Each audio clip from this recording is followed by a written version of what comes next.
Nut marketing season is in full swing as buying centers continue to receive their nuts from farmers across the country. Farmer Reformer takes a closer look at the season being operated by the National Food Security and Processing Corporation. Nokunda, North Bank region. This groundnut buying center reportedly attracts nothing less than 20 other villages from within the North Bank region. With this year's groundnut marketing season in full swing, farmers across the country are moving their nuts from production sites to designated buying centers. Things are going very fine. Almost, though this season, groundnut cultivation, the harvest is not so attractive. But nonetheless, every day almost average total weigh about 5 tons here. Although a seemingly tedious affair, farmers are buoyed by the healthy condition of their nuts, saying such things like aflatoxin are non-existent. The groundnut is perfect, excellent this year. But the timely arrival of money at the various sectors is considered very essential. If you bring to the sector, you are paid directly. That's what they need. They have financed all these cooperative societies in the area here. The president of the Basse Seko, Nyanama Mane, also expressed satisfaction with the state of affairs, but observed that these machines that are used to sieve the groundnuts need improvement.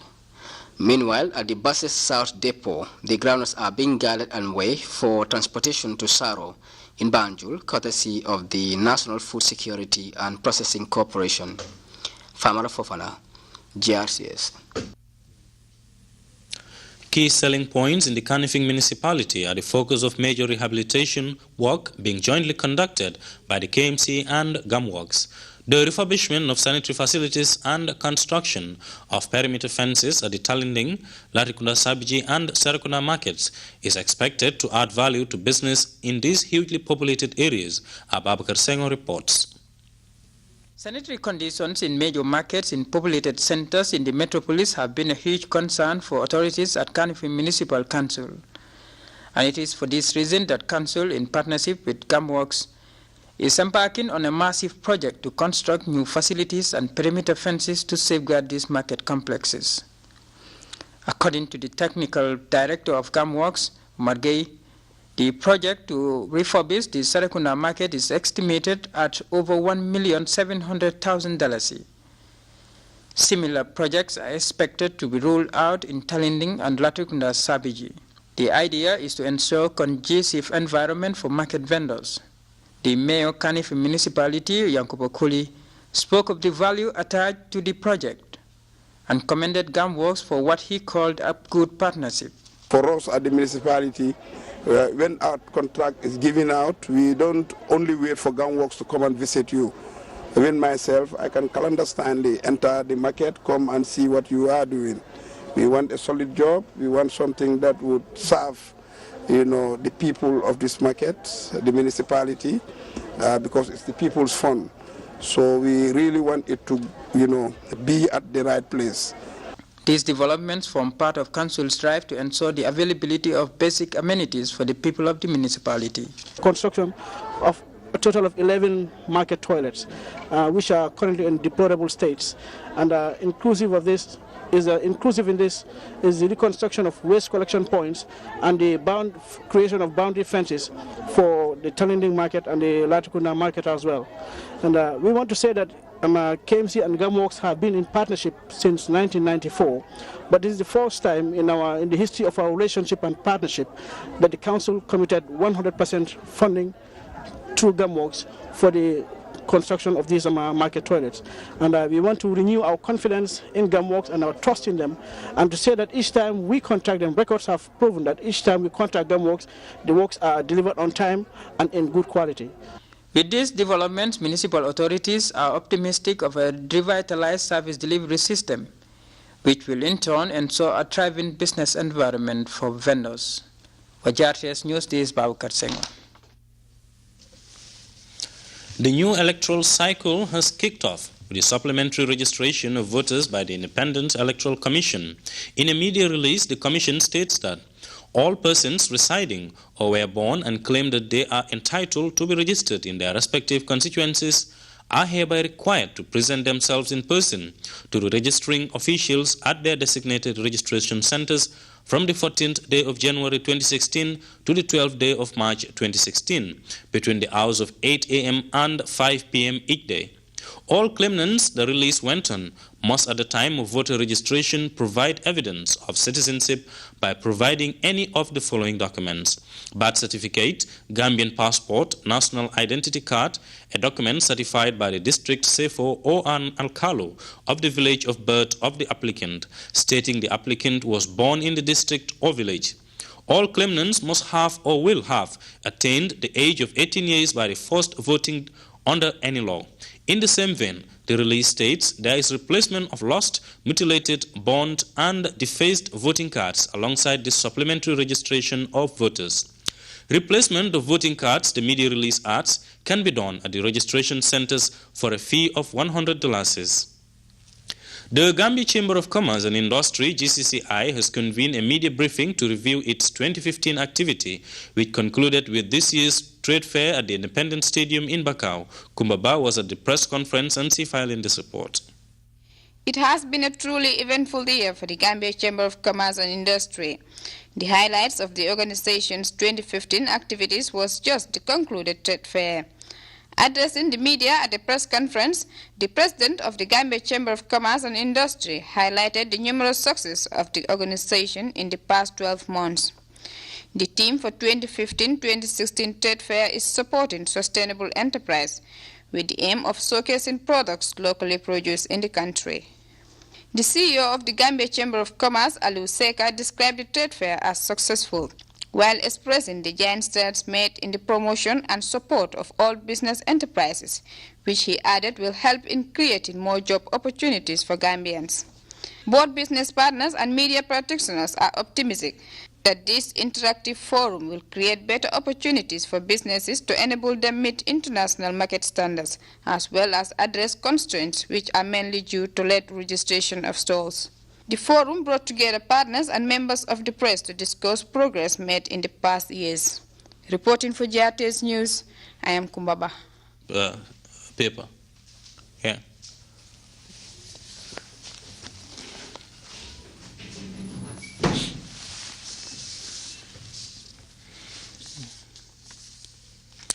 The general public is hereby informed that the government of the Gambia has, with effect from 12 January 2016, lifted the restriction that was imposed on the foreign currency exchange rate on the 5th May 2015. This follows the stabilization of the exchange rate and the rate positive impact it has on the pricing of goods and services. The decision to intervene in the foreign exchange or foreign currency market, the release adds, was meant to correct certain distortions and market failures that resulted in the continuous depreciation of the value of the dollars against foreign currencies. The government of the Gambia wishes to reiterate its commitment to the free market system and will continue to promote and encourage honest private sector participation and a contribution in all sectors of the economy. The release further went on to caution actors in the economy to act responsibly and avoid speculation in the foreign exchange market. As doing so, the release went on, will efface the positive gains made in the economy in the past months. Government, the release continues, will not hesitate to use the full force of the law to deter individuals motivated by greed and selfishness from undermining the economy by engaging in unlawful practices such as hoarding of foreign currency and or speculation. The release ends. The National Environment Agency, NEA, wishes to inform the general public that the next Operation Clean the Nation is scheduled for this Saturday, 16 January 2016. In this regard, all governors, CFOs, alcalos, ward councillors, women organizations, and government institutions are being reminded that a strong presidential directive has been issued requiring all of them to organize and fully participate in the next national cleanup exercise within their respective areas of jurisdiction. Consequently, there will be mass inspection of premises, markets, and areas of business by inspectors from the NEA, the Gambia Police Force, and other stakeholders immediately after the exercise, and those found wanting will be prosecuted accordingly. The National Environment Agency wishes all a happy, peaceful, and prosperous New Year. The release ends. We'll be back with news from outside the Gambia after this short break. Don't go away.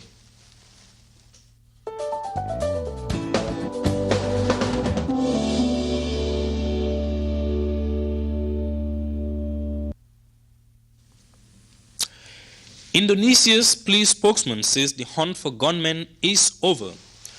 The hunt for gunmen is over, but the police are still hunting suspects involved in a deadly attack on Plush, Jakarta district. The carnage left a number of people killed, including the attackers. No group has formally claimed responsibility, but suspicious glances are aimed at militants with links to ISIS. CNN's Kati Kwano reports from Jakarta.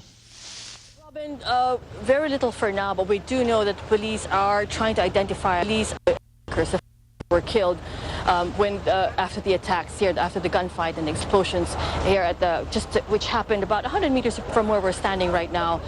They're also going to look into their links to possible networks here, terror cells, Islamic militant groups, particularly those who may have links to ISIS. On top of the list would be the East Indonesia Mujahideen, which is based out of central Sulawesi. They have been a target of police and military operations in the recent weeks. They've been trying to get the leader of that group, Santoso, who is now the most wanted terrorist in Indonesia.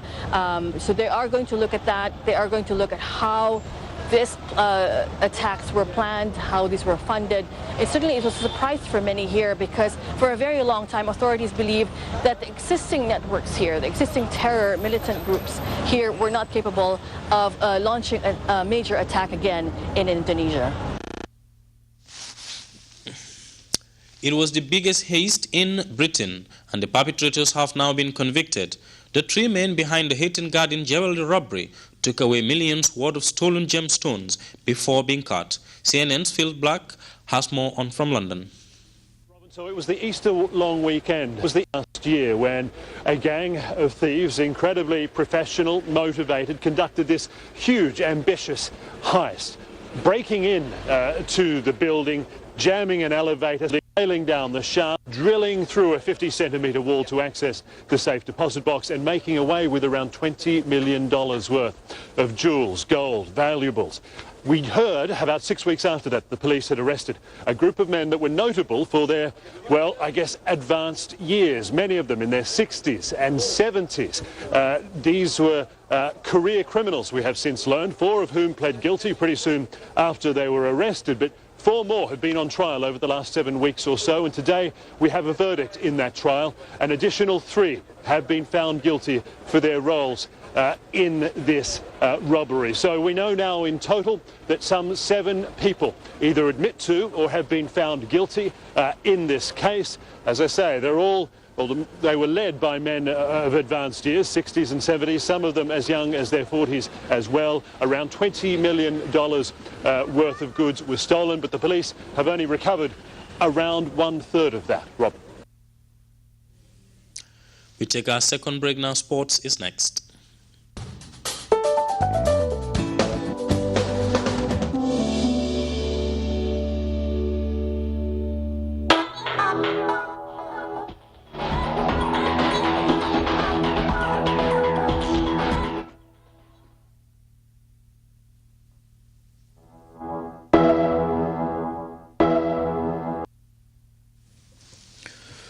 Some described it as an infamy of cheating, whilst others were even stronger in their condemnation of news of further revelations implicating Lamin Diak and his son Papa Masata Diak in massive doping allegations and payment of bribes. We have more in the CNN report. Well, Robin, this is the second report from WADA's independent commission. Dick Pound, the commission, promised it would be more explosive than the first, which last year led to the expulsion of Russia from World Athletics competitions and puts their place of their track and field athletes at the Rio Olympics in doubt. But overall, as we still digest what happened about an hour or so ago, it doesn't seem to quite live up to its pre-match billing, if you like. Much of the report was leaked in advance by one of the global news agencies. And essentially, the devil is in the detail. The main thrust of it is that Lamin Diak, the former president of the IAAF, track and field's governing body, is the sole man responsible for what's described as embedded corruption in the organisation. Diak, of course, was replaced by Britain's Seb Coe in an election last August, and now Diak is a suspect in a criminal investigation by French prosecutors. And Diak was very contradictory about Coe, who's been under fire ever since taking over the presidency of the IAAF. He's promising to reform the organisation, but of course he was a vice president under DIAC for many, many years. And this latest report severely criticises the IAAF Council for not doing enough to spot what DIAC was up to, which has been alleged leads as far as extortion of athletes to cover up positive doping results. But he also backed Coe as the man to help reform the IAAF. Listen to this. I think it's a fabulous opportunity for the IAAF to seize this opportunity and under strong leadership to move forward out of this. There's an enormous amount of reputational recovery that has to occur here, and I can't, if we're descending to personalities, I can't think of anyone better than Lord Coe to lead that. So although Coe has received the backing of Dick Pound, which many will question, saying how can the WADA Commission criticise the IAAF Council, of which Coe was part, and yet back him to lead them into a new dawn, if you like. Nonetheless, that sort of overshadows the main focus, which is on Lamine Diack, the man from Senegal, the first black African leader of such a huge global sporting body. His son, Papa Diack, is believed to be hiding away in Senegal from authorities. An international arrest warrant has been issued by Interpol for him, so he'll be in trouble if he tries to leave Senegal at any point. And the allegations get so extreme, Robin, that it's even suggested that Diack, at the height of this trouble, even had Russian President Vladimir Putin aware of the attempts in which bribery and extortion went to cover up positive doping results from Russian athletes in the build-up to the London Olympics in 2012 and the World Championships in Moscow.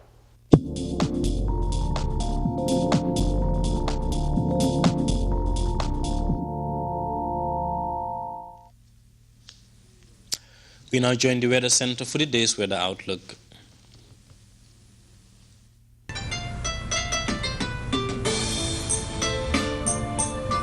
The Gambia is endowed with a wonderful landscape full of baobab trees. Like its Cape Point in Bakau, it is one of the most exotic sceneries in the world. The baobab tree is a symbol of resilience, wisdom, and resourcefulness. For the baobab tree provides good food in times of hunger, rents its bark for medications, and its sap for glue. In the Gambia, there is a company like the baobab tree, 100% African and purely Gambian in all aspects. In know-how, design, value, capital, and management. That company is Elton. Elton, employing hundreds of Gambians and proudly associating itself with development in the Gambia. Elton, side by side with the Gambia.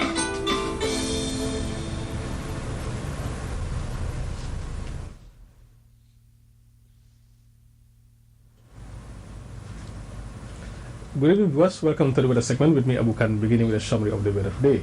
It has been sunny and warm over most parts of the country. Satellite images show convective clouds over the southern part of Africa.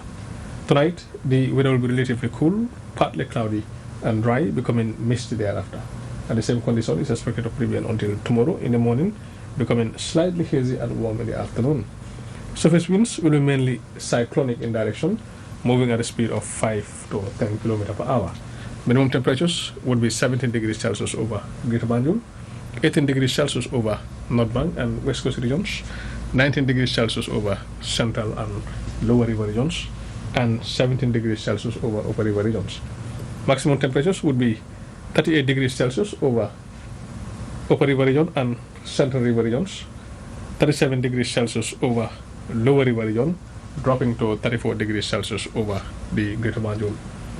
Low tides would be 0.3 meters at 8 a.m. and 0.4 meters at 8 p.m. High tides would be 1.8 meters at 1 a.m. and 1.5 meters at 2 p.m. Waves would be 0 to 1 meters northerly swells.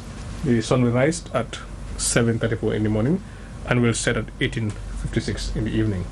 Well, viewers, that's all we have for you in tonight's focus, and thanks for watching.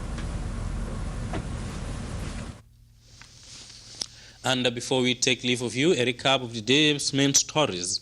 The Vice President and Minister of Women's Affairs, Her Excellency Ajah Dr. Aissatou Njie Sedi, presided over the fourth call to bar of the General Legal Council of the Gambia Law School. Government has lifted an earlier restriction imposed on foreign currency exchange, but warns currency dealers to act responsibly and avoid speculation in the foreign exchange market. Police in Indonesia have been combing the capital city Jakarta after a day of carnage which included multiple suicide bombings and gunfire. Police say 2 people and 7 gunmen died in the attacks. And the world of athletics is reeling from the aftershocks of another embarrassing scandal, with the Diak family at the center of the latest storm. That was all in this edition of the News at 10. Thanks for the pleasure of your company. Do stay with GRTS and enjoy the rest of our interesting programs. Bye-bye.